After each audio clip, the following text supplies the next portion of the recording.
Automatic के अंदर ये जो चीज़ें वो नहीं होती है। वहाँ पर आप लोगों को सिर्फ 2 ही कंट्रोल्स मिलेंगे, 2 ही लीवर्स मिलेंगे।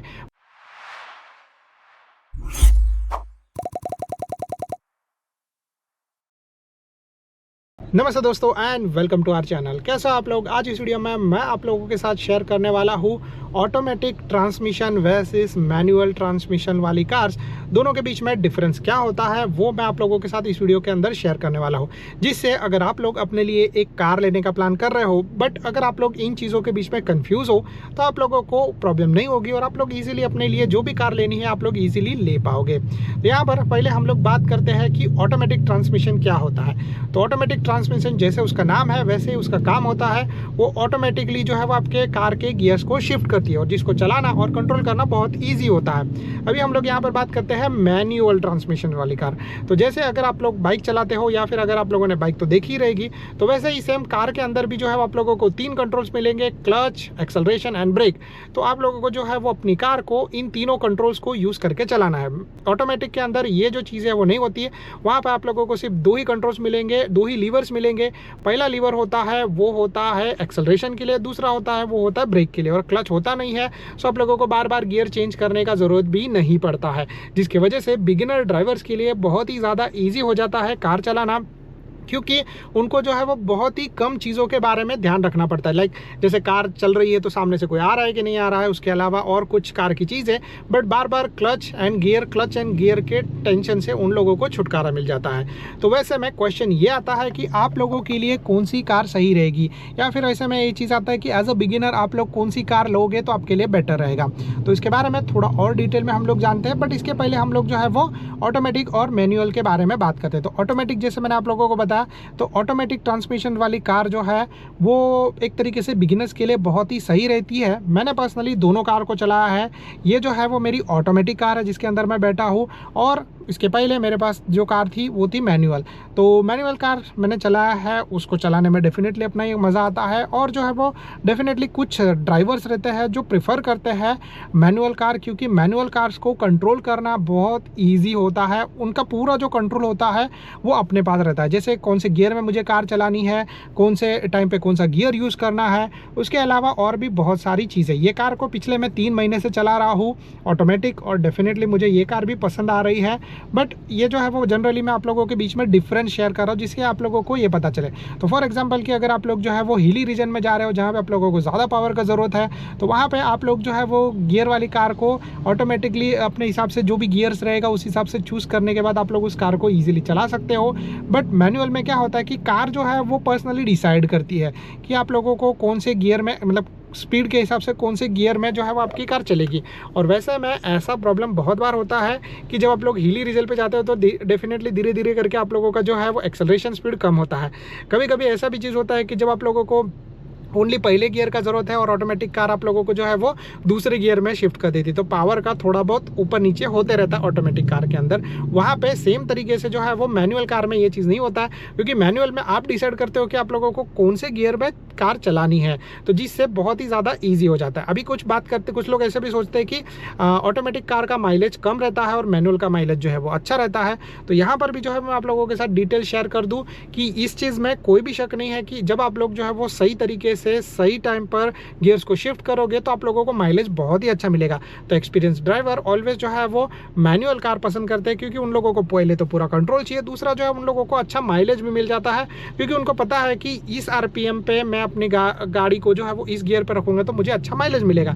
ऑटोमेटिक कार में ऐसा चीज़ नहीं होता। ऑटोमेटिक कार में जो है वो कार्स ऑटोमेटिकली गियर शिफ्ट करती है, जिसके वजह से उसके लिए जो एक्स्ट्रा लगने वाला पावर वो भी आपके इंजन से जाता है। और उसके अलावा जो है वो जब ऑटोमेटिक गियर्स रहते हैं तो उसमें एक चीज़ ये भी हो जाती है कि कार जो है वो अपने हिसाब से गियर शिफ्ट करती है, तो माइलेज जो है वो आपका थोड़ा सा कम ही रहता है। बट आजकल जो है वो जितनी भी ऑटोमेटिक कार आ रही है उनके अंदर आप लोग देखोगे तो अलग अलग तरीके की टेक्नोलॉजी से आ रही है। हाइब्रिड हो गया, इको बूस्ट हो गया, ऐसी और भी तरीके के जो है वो टेक्नोलॉजी से आ रही है, जिसके वजह से ऑटोमेटिक कार का जो माइलेज है वो भी ऑलमोस्ट मैनुअल कार्स के जितना ही आप लोगों को मिलेगा। तो आप लोगों को टेंशन लेने का ज़रूरत नहीं है कि मुझे ऑटोमेटिक कार जो है वो मुझे बहुत ही कम माइलेज देगी। ठीक है, इसके अलावा अभी बात करते हैं तीसरे इंपॉर्टेंट चीज़ का, और होता है सर्विसिंग का और आफ्टर जो कार के पार्ट्स है उसके बारे में। तो सर्विसिंग में जो है वो ऑटोमेटिक कार्स डेफिनेटली थोड़ी सी कॉस्टली रहती है, क्योंकि उनका जो सिस्टम है वो थोड़ा सा एक कॉम्प्लिकेटेड रहता है। मैनुअल कार्स में जो है वो इतने ज़्यादा पार्ट्स नहीं रहते हैं, तो ईजिली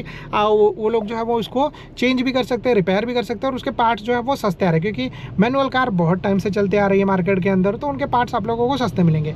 बट इसमें भी जो है वो अभी ऐसा चीज़ होना हो चालू हो गया है कि आजकल ऑटोमेटिक कार्स लोग ज़्यादा प्रीफर कर रहे हैं, जिसकी वजह से जो एक तरीके से जो पार्ट्स है वो फ्यूचर में जल्दी से बहुत सस्ते रहेंगे या फिर ऑलमोस्ट सेम कॉस्ट में रहेंगे। तो ये सर्विसिंग वाला सीन है और ये पार्ट्स वाला सिस्टम है वो भी जो है वो ऑलमोस्ट सेम लेवल पर आ जाता है। अभी इसमें बात करते हैं कि चलाने वाले के बारे में, तो डेफिनेटली मैं ये बोलूँगा कि ऑटोमेटिक कार्स जो है वो बिगिनर्स के लिए बेस्ट चॉइस हो जाती है, क्योंकि बिगिनर्स के लिए जो है वो गियर शिफ्ट करने का टेंशन नहीं आता, गियर जो है बार बार चेंज करने का टेंशन नहीं आता। आप लोगों को बस इस चीज़ का ध्यान रखना है कि आप लोगों की कार सही तरीके से चल रही है, सही तरीके से आप लोगों को ब्रेक प्रेस करना है, आप लोगों को ज़्यादा एक्सेलरेट नहीं करना है, और जो है वो ब्रेकिंग और ये बाकी की सारी चीज़ें, जैसे ये कार जो है मैंने इस तरीके से पार्क किया है तो पार्क कैसे करना है, तो मतलब आप लोग अपने गियर्स को बार बार बदलने के जरिए आप लोगों को जो है वो इस चीज़ में ध्यान देना है कि कार सही तरीके से आप लोग कैसे चलाओगे। तो वैसे सिचुएशन में डेफिनेटली ये होता है कि लोग जल्दी से कार चलाना सीख जाते हैं, और इसीलिए जो है वो लोग ऑटोमेटिक कार पसंद करते हैं। तो ये चीज़ हो जाता है। मैनुअल कार के बारे में मैंने आप लोगों को ऑलरेडी बता दिया, तो उसके अंदर जो है वो थोड़े से कम पार्ट्स मिलते हैं, कंट्रोल जो है वो डेफिनेटली आप लोगों का बहुत ही अच्छा रहता है। तो आप लोगों को वैसे सिचुएशन में अगर जाना है तो डेफिनेटली आप लोगों को मैनुअल कार लेनी चाहिए। बट ऑटोमेटिक कार्स भी जो है उसके अंदर भी एक टेक्नोलॉजी आता है जिसको बोलते हैं मैनुअल शिफ्टिंग। तो उसमें जो है वो आप लोगों को पैडल्स मिल जाएंगे, पैडल शिफ्टर, जो मोस्टली आपके स्टीयरिंग में रहते हैं। तो आप लोग जो है वो अपनी कार को मैनुअल मोड पे करने के बाद आप लोग जो है वो अपनी कार के गियर्स को अपने हिसाब से मैनुअली शिफ्ट कर सकते हो। आप लोगों को क्लच प्रेस करने का ज़रूरत नहीं पड़ेगा वैसे सिचुएशन में। तो वो भी एक तरीके से एक्स्ट्रा सपोर्ट हो जाता है, एक्स्ट्रा एडेड एडवांटेज हो जाता है। और जब भी आप लोग जो है वो कार चलाते हो तो डेफिनेटली आप लोगों को अपने हिसाब से कोई भी एक कार के लिए जा सकते हैं। मैं रिकमेंड करूँगा कि अगर आप लोग जो है वो पहली बार कार चलाने जा रहे हो so definitely go for automatic, आप लोगों को टेंशन नहीं आएगा। बट इसमें जो है वो एक चीज़ का थोड़ा सा आप लोगों को ध्यान रखना पड़ेगा कि अगर कुछ हो गया, मतलब अभी जल्दी से 1 साल के अंदर या 1.5 साल के अंदर, तो पार्ट्स थोड़े से आप लोगों को महंगे मिलेंगे। माइलेज का भी जो है वो भी ऑलमोस्ट सेम ही मिलता है, तो उसका इश्यूज़ नहीं है। और इसमें जो है वो एक और तरीका है कि अगर आप लोग जो है वो ऑटोमेटिक मैनुअल कार लोगे तो मैनुअल कार आप लोगों को आजकल बहुत ही सस्ते प्राइस रेंज में मिल जाएंगे। और इन द एंड एक छोटा सा लास्ट बात कि ऑटोमेटिक कार्स और मैनुअल कार्स दिखने में जो है वो कोई तरीके का डिफरेंस नहीं रहता है। दोनों भी कार्स अगर आप लोग बाहर से देखोगे तो आप लोगों को ऑलमोस्ट सेम मिलेगी। बस सिर्फ जो है वो जब आप अंदर बैठोगे और चलाने का कोशिश करोगे तब आप लोगों को जो है वो ये कार्स थोड़ी सी डिफरेंट मिलेगी। जैसे यहाँ पर आप लोगों को जो है वो ये मेरी कार का गियर शिफ्टर है, ये डायल है जिसको मैं कंट्रोल करता हूँ और जिसकी वजह से मैं अपने गियर्स को शिफ्ट कर सकता हूँ। तो इसमें आप लोगों को जैसे दिख रहा है ये हो गया पार्किंग, ये हो गया रियर, और ये हो गया न्यूट्रल, ये हो गया ड्राइव मोड। तो इस तरीके के 4 ऑप्शंस है। और वैसे ही सेम जो है वो अदर कार्स में आप लोगों को इस तरीके के 4 ऑप्शंस मिल जाएंगे। तो आप लोगों को बस एक बार डायल घुमा देना है, यानी कि अपना गियर जो है वो शिफ्ट कर देना है। गियर शिफ्ट करने के बाद आप लोग आराम से अपनी कार को ईजिली चला सकते हो। इसके अंदर भी आप लोगों को 2 लीवर्स मिलेंगे। पहला है जो है ब्रेक लीवर, दूसरा है वो है एक्सेलरेशन। एक लेग जो है वो आप लोगों का आराम से रहेगा, और कार कैसे चलाते हैं उसका वीडियो जल्दी आने वाला है, तो stay tune for that. I think so that's it from my side. अगर आप लोगों को जो है वो वीडियो पसंद आ रहेगा तो please do like and subscribe to our channel. अगर आप लोगों को जो है वो किसी भी चीज़ के रिगार्डिंग कोई भी तरीके का डाउट रहेगा तो आप लोग नीचे कमेंट कर सकते हो। Thank you so much guys for watching. Bye bye, stay tune for the more videos.